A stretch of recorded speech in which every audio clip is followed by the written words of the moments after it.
নারায়ণগঞ্জের সাবেক মেয়র সেলিনা হায়াৎ আইভীকে নিয়ে শুরু হয়েছে আবার নতুন নাটক।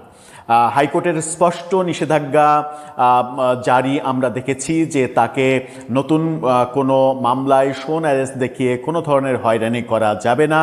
এরপরে আমরা দেখলাম যে একদিন আগেই উচ্চ আদালতে 10 মামলার যে জামিন, সেই জামিন ঠিক থাকলো। উচ্চ আদালত আপিল বিভাগ থেকে বলা হলো যে হাইকোর্টের জামিন বহাল থাকছে। যখন আলোচনা হচ্ছে যে তার কারামুক্তি এখন শুধুমাত্র সময়ের ব্যাপার, ঠিক সেই সময় আবারও নতুন জটিলতা শুরু হয়েছে। আবারও আদালতে নতুন করে আবেদন করা হয়েছে তার মামলা এবং তার জামিন নিয়ে। তার জামিন যেন না হয়, জামিন যেন বাতিল করা হয়, সেই খেলা আবারও শুরু হতে দেখছে। ব্যাপারটা বোধহয় বেশ খারাপ দিকেই যাচ্ছে। ব্যাপারটা রাজনৈতিক শিষ্টাচারের মধ্যে আর থাকছে কিনা সেটাও আলোচনা বোধহয় শুরু হয়ে যাবে। চলুন একটু জেনে দেখি সেলিনা হায়াৎ আইভী কেন রাজনীতির দাবার গুটি হয়ে গেলেন। এই গুটি চালে কার কতটুকু লাভ, কার কতটুকু ক্ষতি, সেই হিসাব নিকাশ হচ্ছে। থাকবেন পলিটিক্স টিভির নিয়মিত আয়োজন। বলছিলাম সেলিনা হায়াৎ আইভী নারায়ণগঞ্জের সাবেক মেয়র, তাকে নিয়ে আবার নতুন খেলা শুরু হয়েছে। এই খেলা চলতে থাকলে রাজনীতির মাঠের যে অস্থিরতা, সেই অস্থিরতা থাকবে না, মানে অস্থিরতা কাটবে না, এবং গণতন্ত্রের যে সৌন্দর্য, সেই সৌন্দর্য নষ্ট হবে। কি বলছে গণমাধ্যম? কালের কণ্ঠের এই শিরোনামটা দেখে নিন। সেখানে বলা হচ্ছে হাইকোর্টে আইভীর জামিন স্থগিত চেয়ে রাষ্ট্রপক্ষের আবেদন। মানে হাইকোর্টে জামিন স্থগিত চেয়ে আবেদন, হাইকোর্টের দেয়া জামিন হাইকোর্টেই আবার স্থগিত চেয়ে আবেদন করা যায়?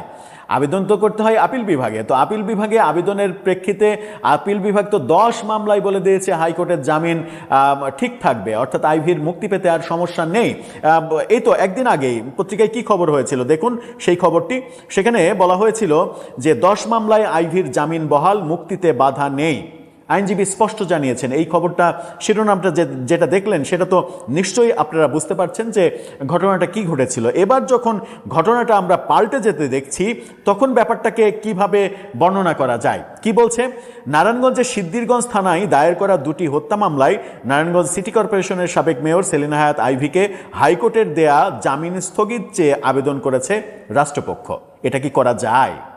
মানে হাইকোর্টের জামিন স্থগিত চেয়ে হাইকোর্টেই আবেদন করা যায়? হাইকোর্টের জামিন বহাল থাকার আদেশ আপিল বিভাগ দেওয়ার পরে আবারও সেই জামিন স্থগিত চেয়ে হাইকোর্টে আবেদন করছেন আপনি? এটি কি প্রফেসর ইউনূসের মেটিকুলাস খেলার চাইতেও তো বড় মেটিকুলাস খেলা হয়ে গেল, তাই হলো না? কি বলছে যে আপিল বিভাগের চেম্বার জজ আদালতে সংশ্লিষ্ট এই শাখায় আবেদন করা হয়েছে। মানে আপিল বিভাগে আবারও চেম্বার জজ আদালতে আবারও আবেদন করা হয়েছে। এর আগে 30 এপ্রিল সিদ্ধিরগঞ্জ থানার 2টি মামলায় আইভীকে জামিন দেন হাইকোর্ট।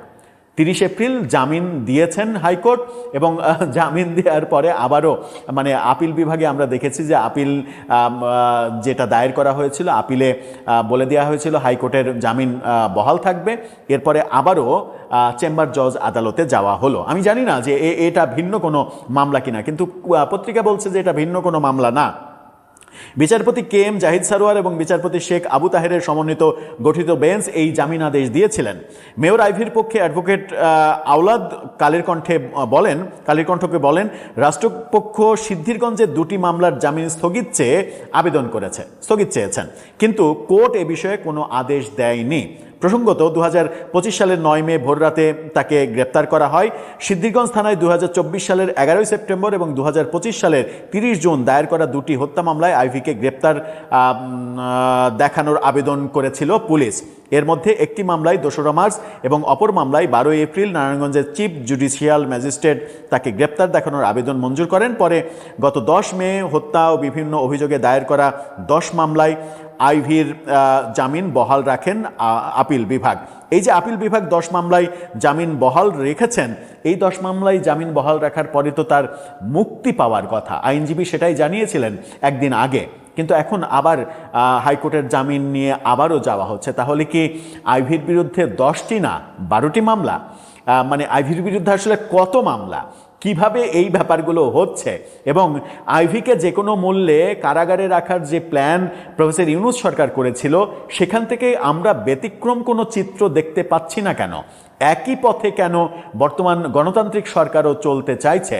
একজনের জামিন পাওয়ার অধিকার কেন কেড়ে নিতে চাইবে, যখন তারা সমালোচনা করছে যে আওয়ামী লীগ তার আমলে বিএনপির বহু নেতাকর্মীকে জামিনের অধিকার কেড়ে নিয়েছিল, তারা তাদেরকে জেলে রেখেছিল, এই অভিযোগ যখন তারা করছে এবং সেটাকে তারা যখন অন্যায় বলছে, তখন সেই অন্যায় কর্মটা আবার তারা কেন করবে?